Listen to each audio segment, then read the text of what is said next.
itu justru akhirnya semakin membuktikan memang isi kepalanya sedikit itu.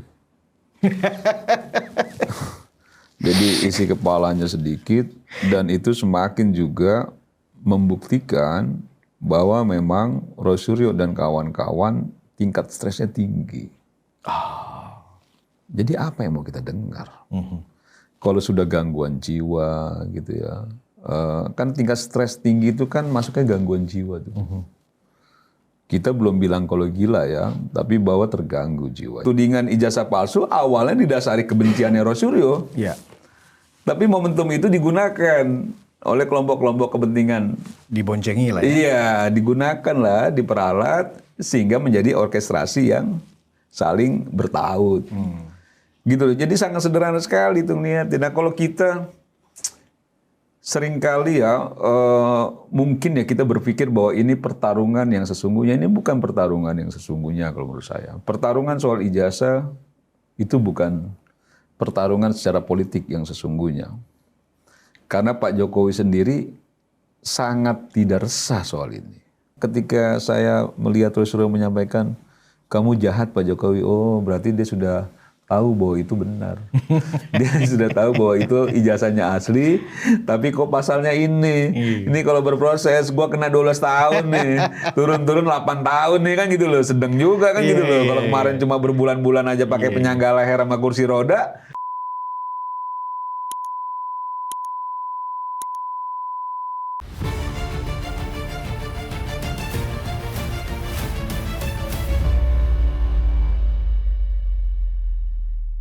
Hai penonton Ruang Konsensus Unpacking Indonesia dimanapun Anda berada.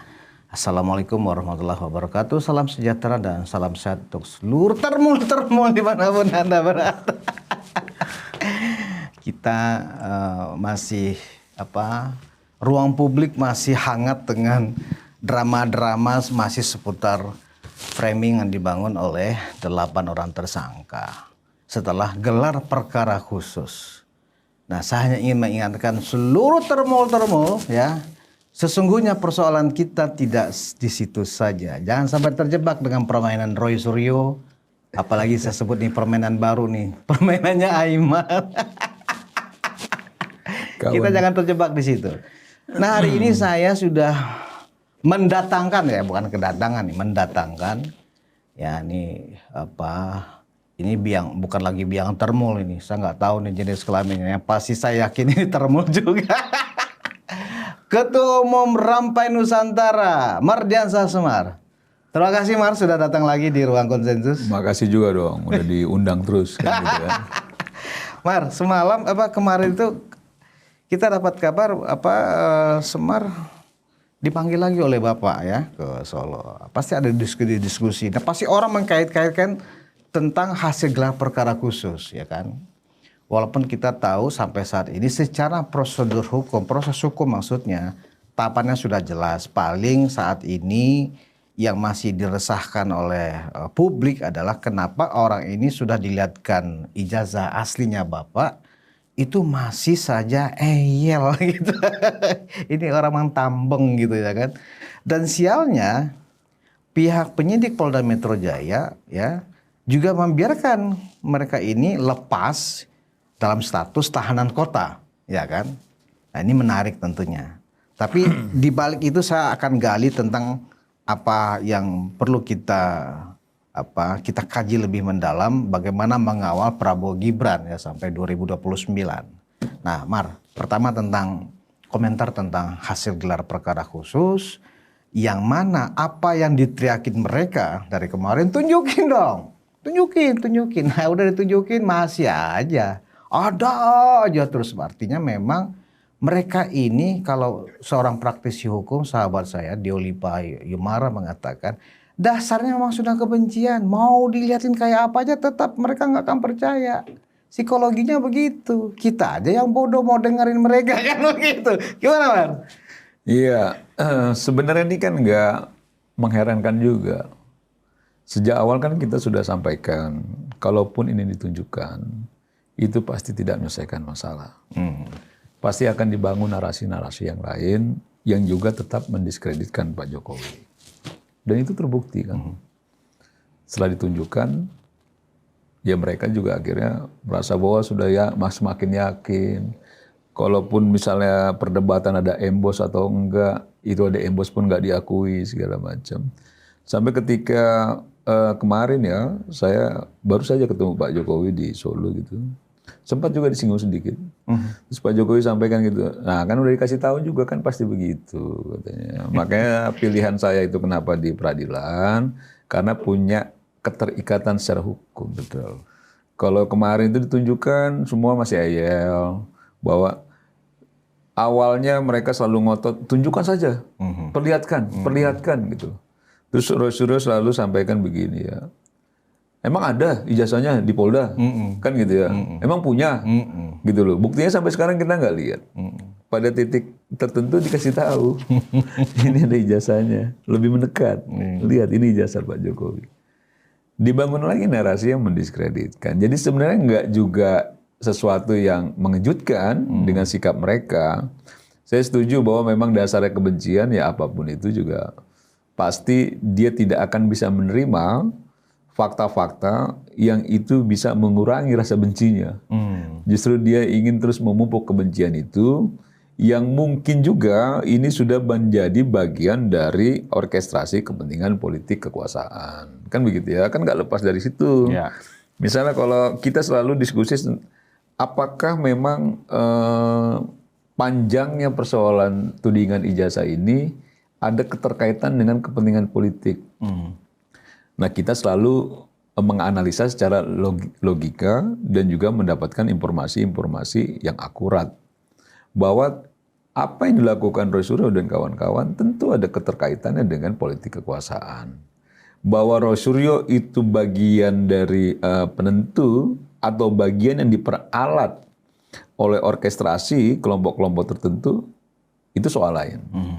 Tapi semua yang terjadi ya dalam soal tudingan ijazah palsu ini akhirnya di-create menjadi isu yang bisa juga digunakan untuk mendiskreditkan, tentu juga diharapkan juga mengganggu popularitas nama baik Pak Jokowi dan keluarga gitu ya, termasuk Mas Wapres, sehingga dalam politik ke depan itu Pak Jokowi tidak lagi memiliki dukungan rakyat yang signifikan.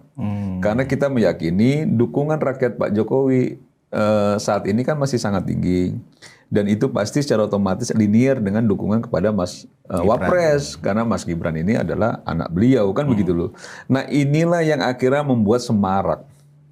Nah makanya kalau saya ya sebagai pendukungnya Pak Jokowi, sebagai ketua umum organisasi kemasyarakatan yang punya pilihan mengawal Prabowo Gibran gitu, melihat kasus tudingan ijazah palsu ini bagian dari permainan Roy Suryo dan kawan-kawan yang juga akhirnya itu ada titik temu dengan kepentingan politik kelompok-kelompok tertentu.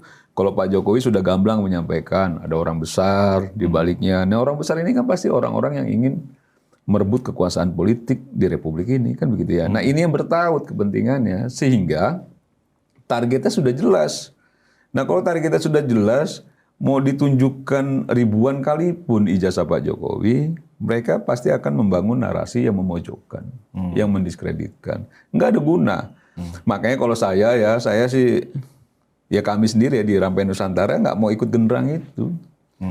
Kami nggak mau ikut genderang yang memang ditabuh oleh Roy Suryo dan kawan-kawan, yang akhirnya itu membelah konsentrasi kita untuk mengawal Prabowo Gibran sampai 2029. Kan begitu loh. Kita kan ini harus kita jaga betul pemerintahan ini supaya tidak terganggu. Atau ada kepentingan-kepentingan politik yang sebenarnya dalam kontestasi lalu kalah, sakit hati, kecewa, berusaha untuk masuk lewat dengan isu-isu yang ini dianggap ingin membelah hubungan Pak Jokowi dengan Pak Prabowo, kan begitu ya. Kalau kita ikuti genderang itu kan kita juga tidak bisa menjaga itu. Terus sampai terakhir saya bicara dengan Pak Jokowi juga disampaikan hubungannya sangat baik. Gitu ya. Hubungan Mas Wapres juga dengan Pak Prabowo sangat baik. Gitu. Tidak ada keraguan sedikit pun. Dan itu yang sejak awal saya sampaikan begini ya. Kita ya orang-orang yang sering juga berkomunikasi dengan Pak Jokowi, dengan Mas Wapres, jangankan perintah, kode sedikit pun nggak ada tuh untuk mendiskreditkan Pak Prabowo atau ingin mempercepat kekuasaannya Mas Wapres gitu. Nggak ada. Yang ada sejak awal kita selalu diminta untuk menjaga terus Pak Prabowo, Mas Wapres, membantu pemerintahan ini, gitu loh, sampai 2029, bahkan sampai 2034. Jadi kalau ada narasi-narasi yang ingin selalu membuat keruh hubungan ya Pak Jokowi, Pak Prabowo, ya menurut saya kembalilah ke jalan yang benar cara berpikirnya. Ya harusnya kan memang kita dalam menghadapi situasi republik yang ya saya anggap banyak problem ya.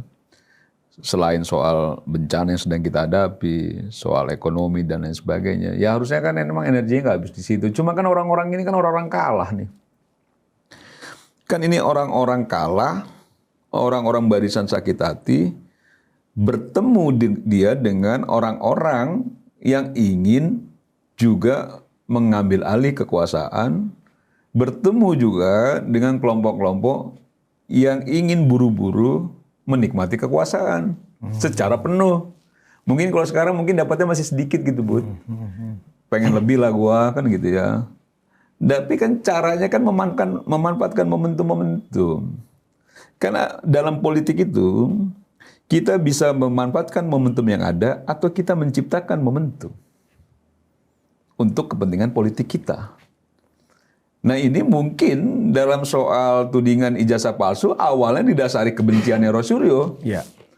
Tapi momentum itu digunakan oleh kelompok-kelompok kepentingan. Diboncengi lah ya. Iya, digunakan lah, diperalat sehingga menjadi orkestrasi yang saling bertaut. Gitu loh. Jadi sangat sederhana sekali tuh niat. Nah kalau kita seringkali ya mungkin ya kita berpikir bahwa ini pertarungan yang sesungguhnya, ini bukan pertarungan yang sesungguhnya kalau menurut saya. Pertarungan soal ijazah itu bukan pertarungan secara politik yang sesungguhnya. Karena Pak Jokowi sendiri sangat tidak resah soal ini. Begitu ya. Nah sekarang mulai dibangun narasi begini, bahwa seolah-olah Pak Jokowi jahat betul. Karena dialah Pak Jokowi lah yang melaporkan pasal-pasal yang sekarang ini dikenakan oleh Rosuryo dan kawan-kawan. Lah ini kan nggak tabola bale gitu loh. Yang jahat siapa gitu loh. Yang menghina-hina siapa. Yang menuding-nuding siapa.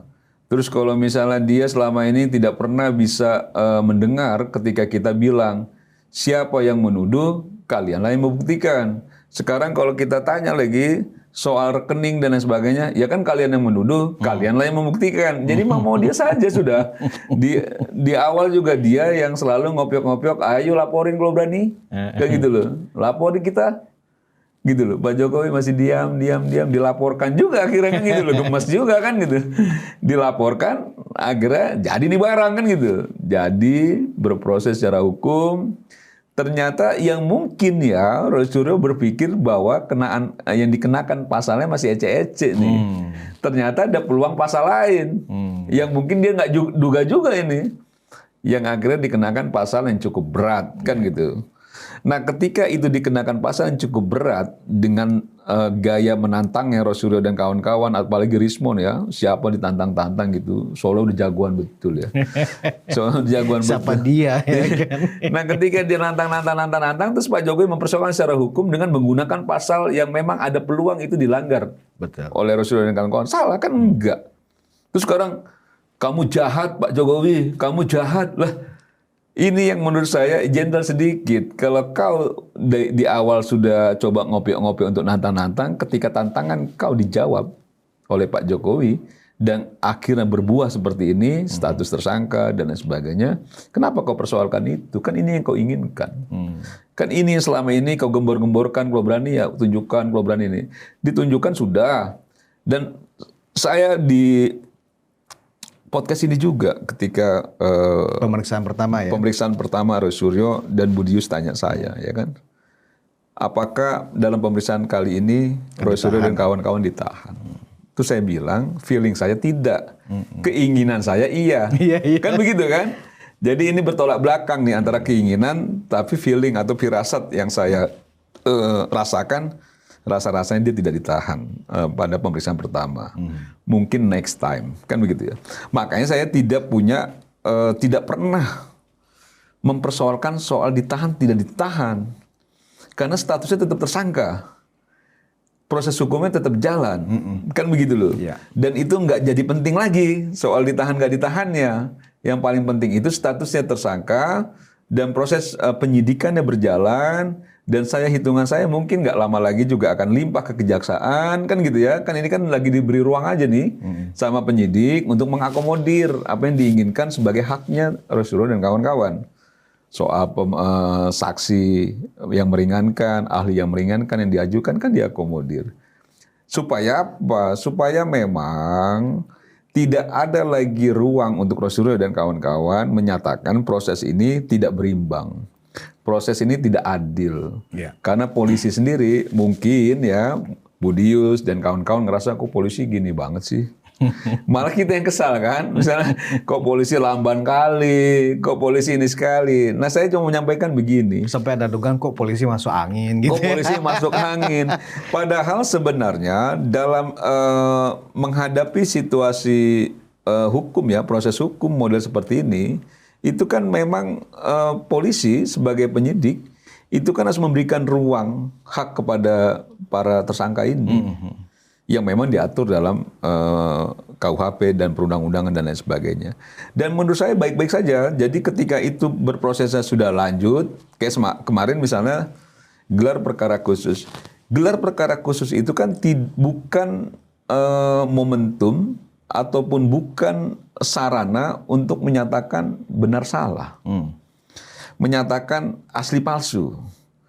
Tapi penyidik menyampaikan apa yang sudah didapat, apa yang dilakukan dalam proses penyelidikan sampai penyidikan kepada para tersangka ini prosesnya seperti apa. Dan disampaikan kemarin, gitu loh. Bahkan diakomodir ketika menginginkan melihat ijazah, kan begitu. Yang selama ini dituding-tuding ijazahnya tidak ada di Polda Metro. Sekarang ada. Nah kita kan kita sudah memahami lah, pasti akan begitu. Saya dalam momen apapun ya, diskusi dimanapun, saya sampaikan ini nggak akan menyelesaikan masalah. Ketika itu pun diperlihatkan. Jadi akhirnya kita cuma menghabiskan energi di situ gitu. Jadi sebaiknya memang betul Pak Jokowi yang sampaikan, ya sudah kalau saya sih berharap segera ada proses peradilan supaya dia mau punya keterikatan secara hukum ya. Kalau di proses peradilan yang orang merasa bahwa ya ini sudah diputuskan oleh hakim, oleh peradilan, maksud kita mau lawan putusan peradilan misalnya kan begitu ya. Yeah. Nah ini soal gelar perkara khusus ya yang kemarin, dan saya lihat wajahnya Pak Jokowi kemarin sumringah sekali. Sumringah. Ya walaupun memang sakitnya belum pulih betul ya, masih sekitar 80% lah Pak Jokowi masih pemulihan gitu. Tapi saya lihat beliau sangat sumringah dan berpikirnya jauh lebih ke depan ya, lebih jauh ke depan bagaimana kita bicara soal kepentingan bangsa lah dan lain sebagainya. Dan buat kita sendiri ya, buat kayak teman-teman di organisasi pendukung Pak Jokowi, pendukung Mas Wapres, yang sekarang ini juga menjadi bagian dari pemerintahan Pak Prabowo gitu, ya konsolidasi terus kita lakukan. Oke. Dulu. Memang saya sepakat itu Mar, bahwa mereka ini memang membangun genderang perang. Dan dalam perjalanan waktu hampir 8-10 bulan ini, seolah-olah memang kubunya pendukung Pak Jokowi, anggap namanya relawan-relawan, terpancing sudah ikut mainan genderang perangnya Roy Suryo, ya kan? Sepertinya seolah-olah kita terkecoh. Padahal ada problem-problem kebangsaan 5 tahun ke depan atau 10 tahun ke depan, ya, yang luput akhirnya ya dari perhatian teman-teman relawan ini. Seolah-olah dengan membela, membentengi framing-framing fitnahan yang dibangun terus oleh orang-orang sakit hati ini dengan motornya kelompok teroris ini. Nah, kalau kita simak memang mereka itu pinter, mungkin kalau saya bilang dia itu sangat ahli dalam mencari celah Contoh, mencari celah di mana lagi nih letak celah untuk kita menyudutkan Pak Jokowi. Pasca gelar perkara khusus kemarin, begitu gamblang si Diva mengatakan, terbuktikan Joko Widodo itu pembohong. Jadi bukan lagi ijazah palsu nih, tapi pembohong. Misalnya apa? Kemarin dibilang bahwa akan melihatkan ijazahnya itu di pengadilan, ya kan? Saya akan lihatkan di pengadilan, katanya. Artinya kalau dilihatkan di pengadilan berarti ijazah itu dipegang Pak Jokowi. Nah ternyata ijazah itu sudah disita oleh penyidik. Berarti kan terbukti Pak Jokowi itu pembohong. Tepuk tangan, ya kan? Nah, memang celah itu dilihat, padahal yang dimaksudkan Pak Jokowi akan dilihatkan pengadilan itu kan sudah menjadi barang bukti. Pasti di dalam persidangan pertama setelah membacakan dakwaan, pasti barang bukti itu akan diperlihatkan. Yang memperlihatkan adalah jaksa karena berkasnya sudah diserahkan penyidik ke pihak kejaksaan yang melakukan penuntutan, kan begitu logikanya. Tapi yang dibangun oleh Tifa, Pak Jokowi bohong. Ini yang kadang-kadang relawan ini nggak hati-hati. Nah, Mar, menyikapi itu berarti sebenarnya apa yang kira-kira yang strategis yang perlu disikapi oleh teman-teman relawan ini? Apakah terus mengikuti genderang perang ini, ya, atau justru kita membiarkan, ya udah kalian goreng sendirilah gitu. Kami nggak akan ikut-ikutan lagi. Paling ya kita menyibukkan diri, misalnya kalau misalnya sekedar untuk membalancing, ya ikut dalam diskusi-diskusi yang sifatnya one on one seperti ini. Ini kan lebih banyak bisa menggali, ya kan, daripada ikut perdebatan, ya. Kalau saya perhatikan, mungkin juga Bung Semar juga sering hadir dan ikut terlibat dalam perdebatan yang menggelikan itu, ya. Di mana di dalam perdebatan itu, ya kan, kita memang nggak bisa melawan mereka yang berani malu dengan teriak-teriak, suara keras, memotong pembicaraan orang. Sementara kan teman-teman ini kan punya adab gitu loh. Sehingga secara konteks komunikasi politik, kesannya tim Jokowi itu lemah. Gimana pandangan Bung Semar? Ya, yang pertama menyikapi statementnya Dr. Tifa, ya, itu justru akhirnya semakin membuktikan memang isi kepalanya sedikit itu. Jadi isi kepalanya sedikit, dan itu semakin juga membuktikan bahwa memang Rosuryo dan kawan-kawan tingkat stresnya tinggi. Jadi apa yang mau kita dengar?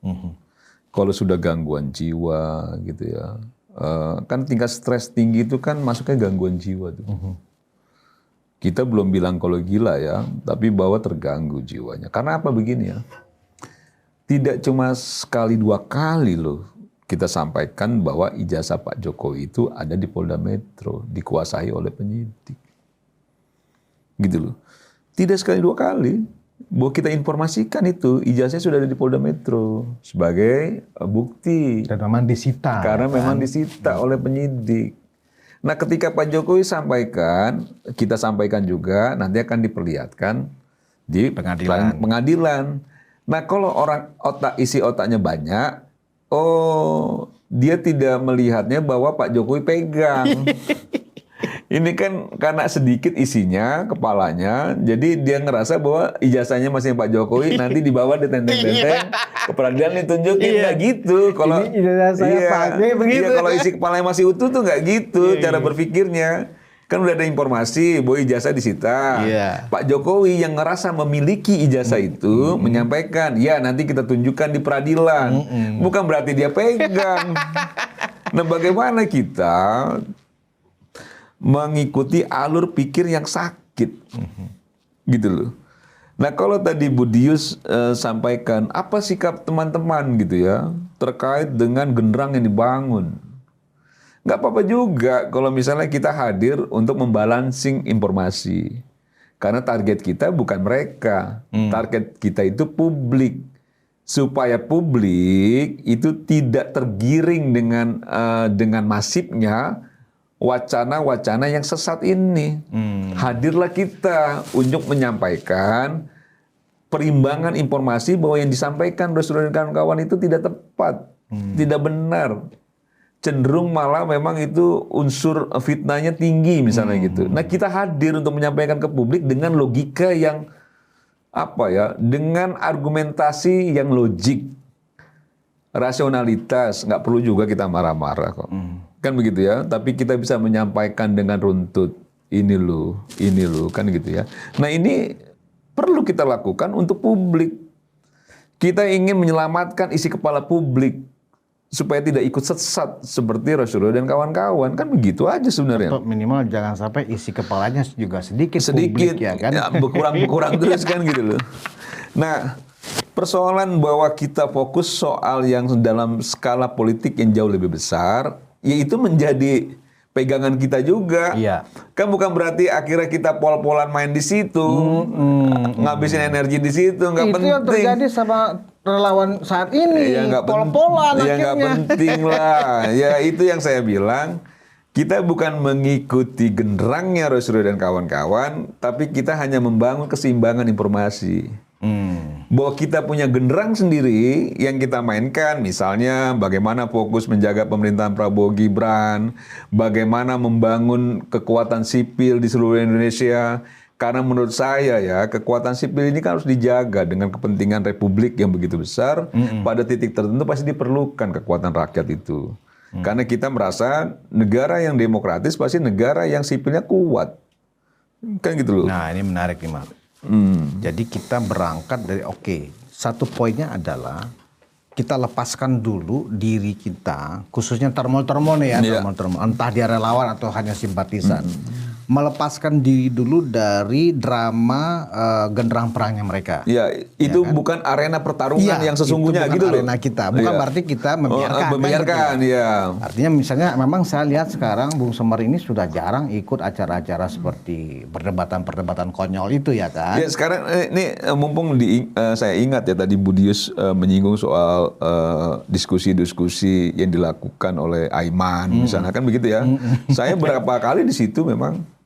Dan saya agak bingung juga karena di awal dulu acaranya Aiman itu selalu audiensnya itu mahasiswa tuh. Sekarang audiensnya itu ibu-ibu pendukung Rasulullah tuh. Nah kalau tidak diizinkan oleh Aiman tidak mungkin masuk. Ya. Yang kedua, selalu saja narasumber dari pihaknya Pak Jokowi itu jauh lebih sedikit dibandingkan narasumber Rasulullah dan kawan-kawan. Nah ini yang saya nggak ngerti ya, apakah memang acara yang dikemas ini itu dijadikan satu arena untuk mendiskreditkan juga Pak Jokowi atau apa? Ya mungkin ya kalau kita runtut lagi ke atas, bosnya Aiman siapa, mungkin bosnya juga sakit hati kemarin kalah dalam kontestasi, ya mungkin juga kan gitu loh. Sehingga dia mempunyai mempunyai beberapa ruang dalam hal media yang akhirnya melampiaskan kekecewaannya, rasa sakit hatinya, mungkin juga irisannya ke sana. Karena menurut saya jangan juga kau salahkan kawan kau Aiman itu. Jangan. Ya. Gini. Karena menurut saya ya, ini pasti Aiman menjalankan tugas saja. Gitu loh, bukan bagian dia yang menentukan. Jadi kalau soal itu sama aja Semar ingin bertanya ke orang dalam, mantan orang dalam. Iya, mantan orang dalam. Jadi gini Mar, memang saya paham posisi Aiman. Ya. Sebagai orang yang dulu pernah bersama saya di stasiun TV, bosnya Aiman sekarang, sebut saja Haritanu lah, ya kan, sudah menjadi pengetahuan publik. Memang saya sering mengatakan begitu ke teman-teman bahwa Aiman itu hanya pion. Iya. Apalagi sekarang posisinya dengan usia semuda itu sudah dipercaya menjadi pemimpin redaksi, ya tentu itu sesuatu yang mungkin cukup prestis ya kan. Dan tidak gratis. Gitu. Nah, kita melihat kemarin latar belakangnya adalah ketika Perindo, partainya owner atau pemilik dari iNews ini, Haritanu Sudibyo, itu kemudian ada di barisan Ganjar Mahfud. Ya kan? Tentu Haritanu juga sudah berdarah-darah dalam mensupport logistiknya pasangan itu. Dan hasilnya alhamdulillah kecewa berat. Kalah lagi. Ya kan? Nah, kemudian tiba-tiba muncul ini. Kita pernah, jangan lupa Mar, Haritanu dan SBY itu pernah dulu ya ada suatu apa ya kalau saya bilang konspirasi juga enggak ya. Jadi pernah Antasari bercerita almarhum ya. Haritanu yang dikirim. Iya. Ya yang memaksa ketua KPK saat itu ya untuk menjalankan perintah SBY. Ya. Ini kan sebuah mata rantai. Kalau kita lihat kejadian kenapa kok rakyat bersuara seperti ini kan begitu ya. Kurang lengkap. Iya dah. Adiknya apa kakaknya diperiksa?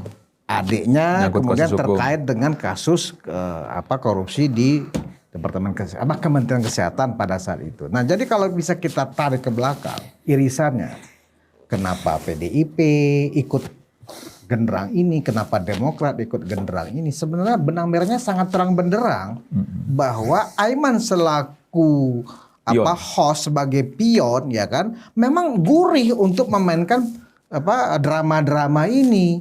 Jadi apa yang Bung Semar katakan, ini tidak seimbang, tidak fair. Ya itulah yang mereka ciptakan dan inilah mungkin kesadaran baru muncul dari teman-teman relawan Jokowi. Oh ya kita sudah terperangkap dengan mainannya Haritanu. Jadi saya tidak ingin mengatakan bahwa itu mainannya Aiman. Itu adalah mainan Haritanu. Ya, apakah Haritanu menjalankan itu karena instruksi Megawati? Nah itu yang kita nggak tahu. Spekulatifnya bisa jadi iya kan begitu. Nah jadi memang dengan catatan-catatan ini, kenapa sih kok rakyat bersuara itu benar-benar bahkan ada satu platform baru yang dibangun oleh iNews itu namanya Uncensored. Ya kan itu dijual loh. Ya kan jadi Uncensored itu kita harus bayar sekian rupiah sehingga potongan-potongan yang nggak muncul di televisi misalnya pas break ya kan arena ribut-ributnya yang lebih seru ada di situ. Jadi Haritanu menjual konflik ke masyarakat. Apakah itu mendidik? Tidak. Ya. Apakah ini bisa dilaporkan ke KPI, Komisi Penyiaran Indonesia? Yang mana televisi itu adalah menggunakan ruang publik, ya kan?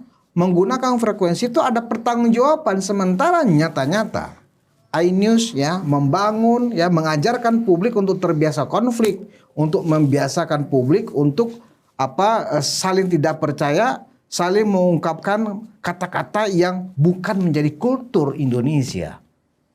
Pertanyaannya adalah dulu waktu Komisi Penyiaran itu masih ada Ade Armando di dalamnya, kritis ketika ada stasiun TV yang tidak menjaga nilai-nilai langsung disurati. Nah sekarang udah jelas iNews itu sudah banyak melakukan pelanggaran. Komisi Penyiaran Indonesia tutup mata, tutup kuping, tutup mulut.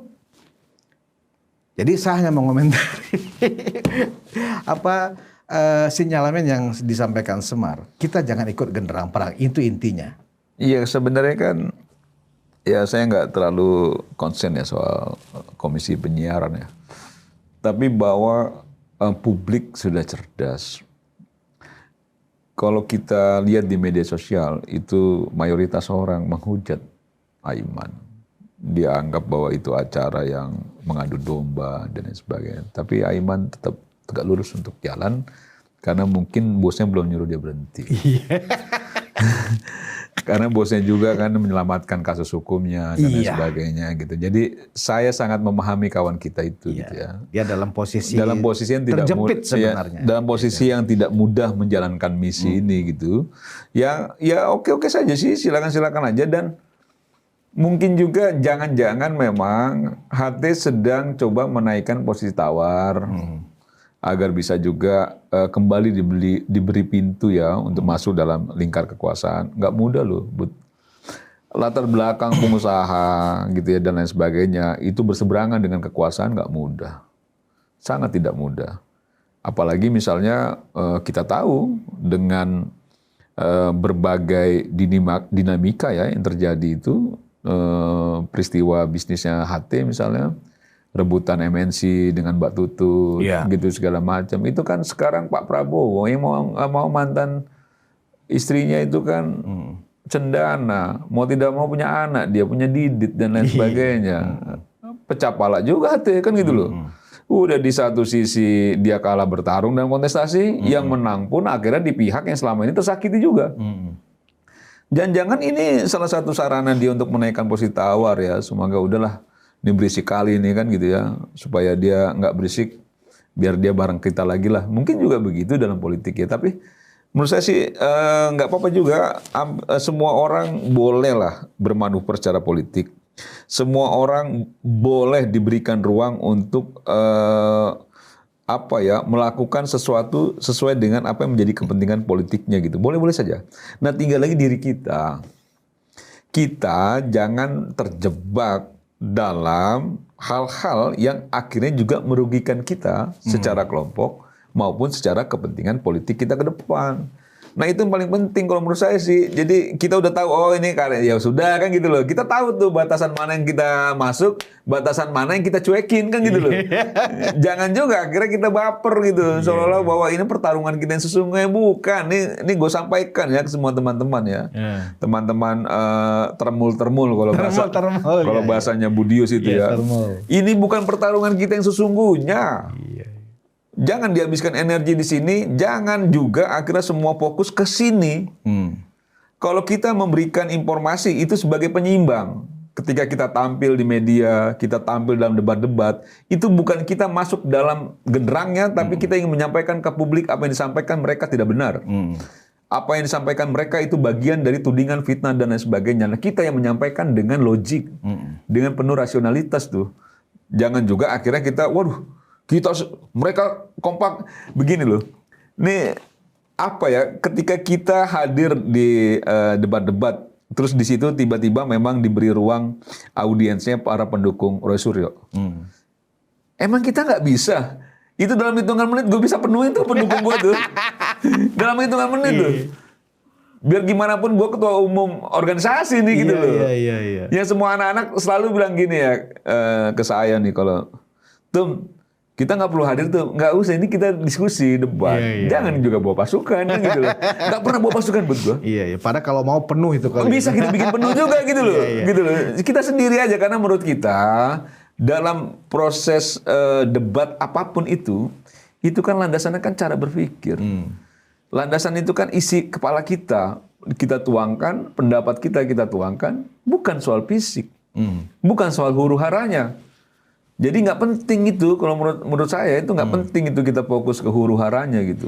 Sampai sekarang kemarin udah mau ada keributan. Nah itu nggak penting. Jangan juga akhirnya teman-teman itu terjebak soal-soal yang begitu. Ketika itu besok tiba-tiba teman-teman datang banyak rame-rame lagi. Nah itu sama aja, itu juga mendowngrade kecerdasan kita tuh. Mendowngrade intelektualitas yang kita miliki kalau kita mengikuti alur yang kayak gitu loh. Bener nggak? Benar. Misalnya kita, wah kemarin didorong-dorong kita tuh kan, besok kita bawa pasukan lagi, dorong-dorong lagi kan gitu loh. Nah ini menurut saya itu yang mereka harapkan. Itu mereka harapkan gitu loh. Kita terprovokasi. Kalau perlu ada di antara kita yang saking emosinya, gitu loh.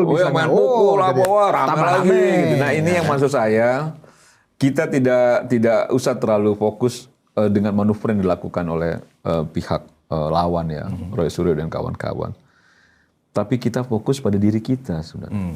Jadi kalau kita mau bangun, kita mau melakukan konsolidasi untuk masa depan bangsa ini, bagaimana kita mengawal program-program Pak Prabowo yang sekarang saya rasa butuh pengawalan cukup kuat ya dari masyarakat sipil.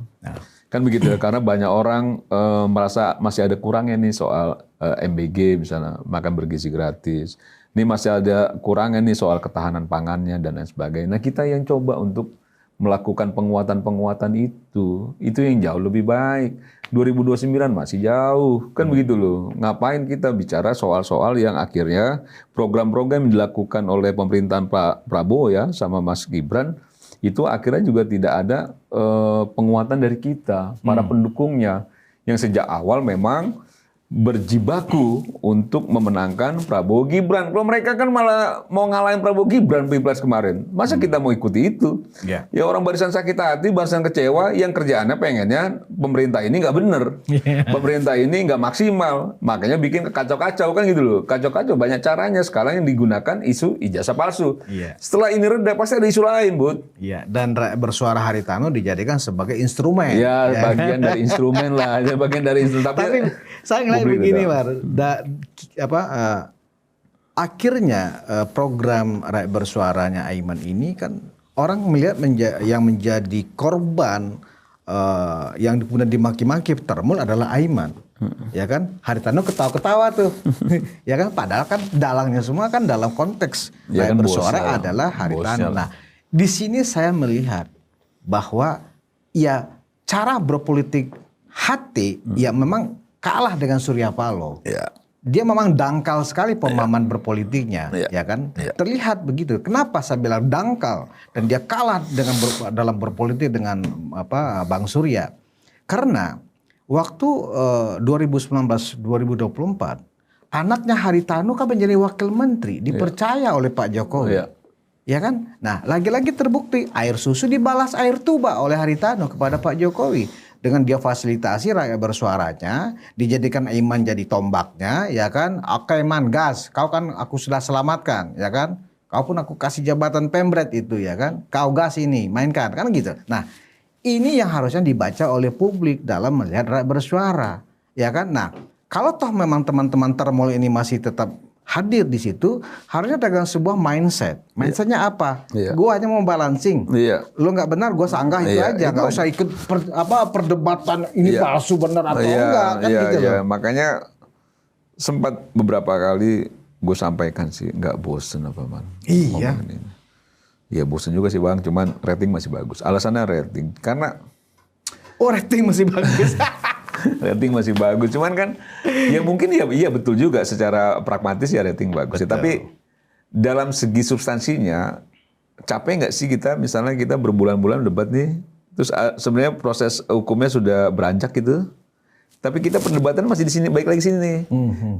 Kau capek nggak perdebatannya itu berkali-kali, akhirnya kita cuman melihat garis foto di lingkarannya ijazah Pak Jokowi itu.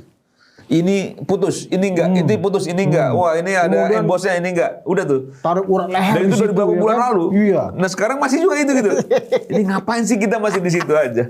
Kenapa sih kita nggak beranjak ya? Misalnya begini, ketika mereka jadi tersangka, peluang hukum apa yang bisa mereka lakukan?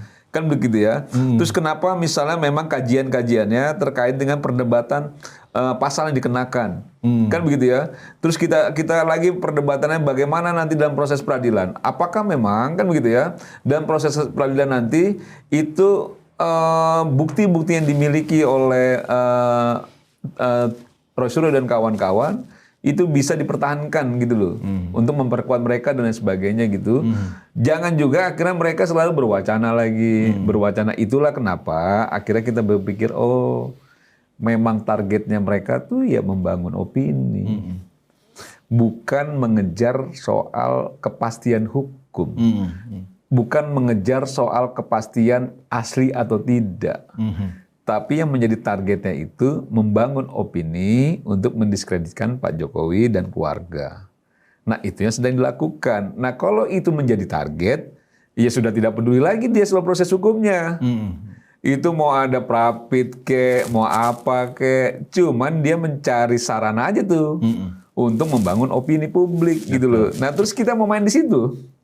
Kan nggak begitu caranya. Kita cuma mau sampaikan opini yang dibangun sesat. Iya. Yang benar ini. Misalnya, betul kan apa yang kita sampaikan, kalaupun ditunjukkan nggak menyelesaikan persoalan. Justru akhirnya dibangun narasi lain. Betul. Kan begitu loh. Nah ini kan kita meluruskan kepada publik, yang harusnya publik juga berpikir, oh iya juga ya.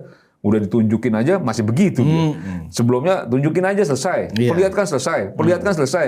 Nggak Ya, selesai. buktinya nggak begitu. Nggak begitu. Nah itu yang maksud saya, tugas kita sebagai orang-orang yang selama ini berada di barisannya Pak Jokowi, ya meluruskan itu. Iya.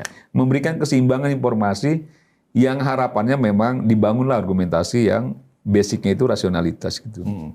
Nggak perlu marah-marah lah. Sebenarnya basic rasionalitasnya sangat sederhana, Sederhana. sangat logis, Gitu. dan memang kita nggak boleh juga mengumbar mas. Sebenarnya persoalannya itu saya sangat yakin sekali bahwa mereka ini pasti masuk penjara mas. Karena dari info yang saya dapetin ya, apa yang dilaporkan Pak Jokowi, barang bukti yang disampaikan Pak Jokowi, itu nggak terbantahkan dan mereka nggak bisa ngeles dengan alasan ini penelitian, ini hak publik, nggak bisa mengeles seperti itu.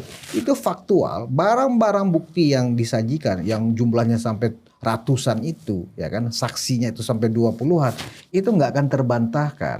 Makanya saya melihat tim hukumnya Pak Jokowi itu lebih banyak defend karena dalam ruang publik mereka ini terjebak membela diri, ya kan, seolah-olah ini adalah penelitian, padahal kan awalnya nggak seperti itu. Kita nggak usah bahas itu, mantap mereka jadi tahu marah. Cuman sebenarnya nggak perlu bahas pun dari statementnya Roy Suryo ya, ketika selesai gelar perkara khusus kan udah bisa kita ambil kesimpulan. Kamu jahat. Nah, kalau kamu jahat itu dia ngerasa bahwa apa yang dilakukan Pak Jokowi benar tuh. Jahat itu kan lu tega banget sih sama gua, kan begitu loh.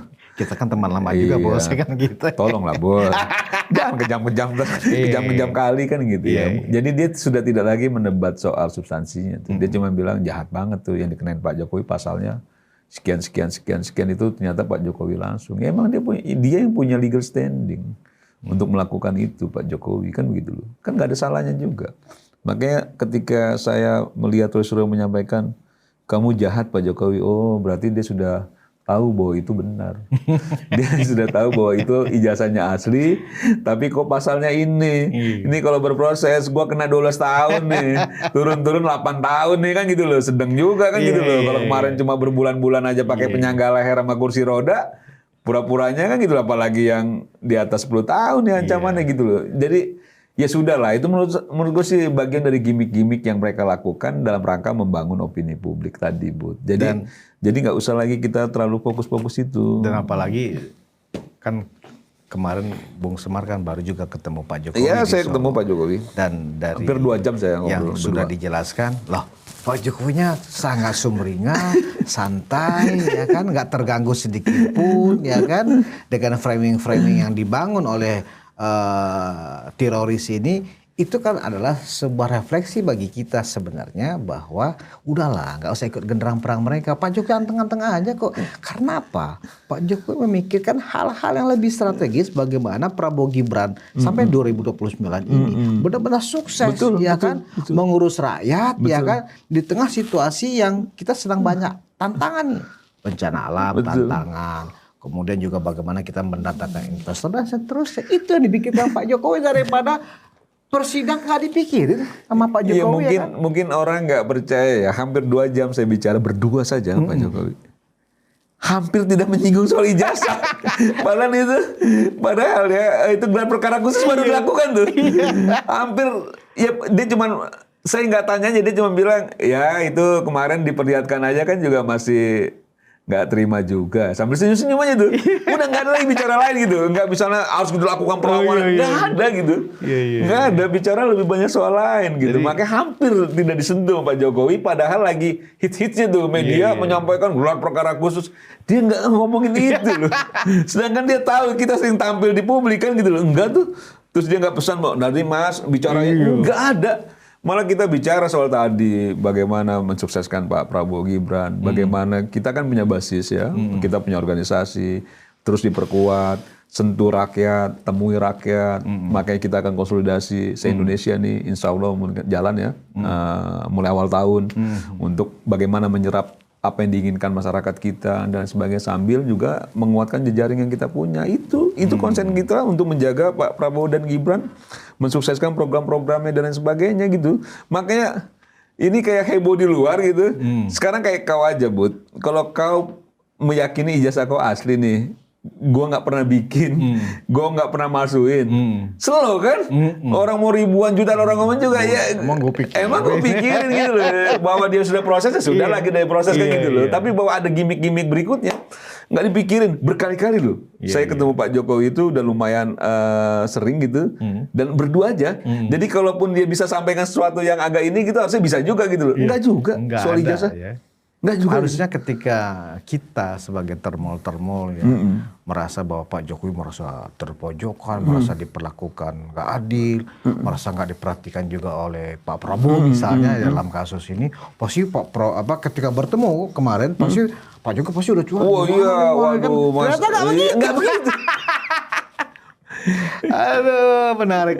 Gitu. Jadi makanya saya selalu berpikirnya begini ya, mungkin kita harus melihat cara berpikir Pak Jokowi secara langsung. Ya mungkin bisa teman-teman bisa komunikasi juga dengan Pak Jokowi sehingga kita tahu langkah yang mau kita lakukan apa yang menjadi prioritas dalam konteks kasus ijazah seperti apa kita menyikapi gitu ya. Nah ini yang menurut saya penting ya. Jadi kalau saya ditanya kok slow banget kita ya karena kita tahu lah bagaimana Pak Jokowi sejak awal menyikapi soal kasus ijazah ini. Dalam posisi dia sudah menyerahkan itu kepada proses hukum. Ketika dia melaporkan, sudah pada titik itu. Dia tinggal nunggu peradilan, selesai. Dinamika atau gimmick-gimmick yang dibangun Roy Suryo dan kawan-kawan nggak peduli dia. Kan gitu ya. Dia nggak ambil pusing gitu. Karena dia merasa memang ijazah dia asli kan gitu. Ijazah dia memang betul-betul tidak pernah melakukan tindakan memalsukan dan lain sebagainya. Apa yang dikhawatirkan oleh Pak Jokowi? Hidupnya tenang, dia cuma lagi fokus pemulihan sakitnya ya, itu sakit kulitnya itu. Mungkin kalau dia sudah pulih betul, dia akan menemui lagi masyarakat sebagai orang yang memang hobi ya, berinteraksi dengan masyarakat dan lain sebagainya. Yang sekarang masyarakat datang ke rumahnya. Mungkin kalau dia udah pulih betul, dia yang datang ke masyarakat. Gitu. Jadi, nah ini soal-soal yang menurut saya buat kita ya, atau buat teman-teman termul ini, ya harus memahaminya tidak dengan mengedepankan emosional. Karena kalau kita kedepankan emosional, akhirnya tidak rasional. Nah, si Roy Suryo dan kawan-kawan kan memang dia sedang memancing emosi kita. Betul. Dia sedang coba memprovokasi kita. Betul. Masa kita, waduh, jangan mencederai kecerdasan kita. Masa kita nggak tahu soal itu gitu loh. Nah, kalau kita sudah tahu untuk itu, ya kita jangan masuk ke jebakan itulah. Kita jangan masuk ke arena yang memang disiapkan mereka untuk menggoreng kita, gitu ya, memojokkan kita dengan narasi-narasi yang jauh lebih liar ketika kita terprovokasi. Oke.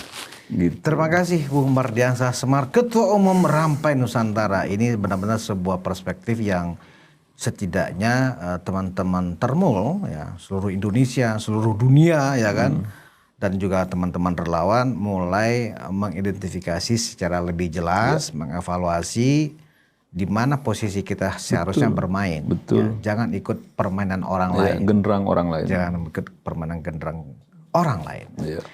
Penonton Ruang Konsensus Unpacking Indonesia, termul-termul dimanapun Anda berada, sudah jelas. Saya akhirnya kembali mengingatkan kita semua bagaimana Pak Jokowi merespon drama-drama lucu ini, ya kan?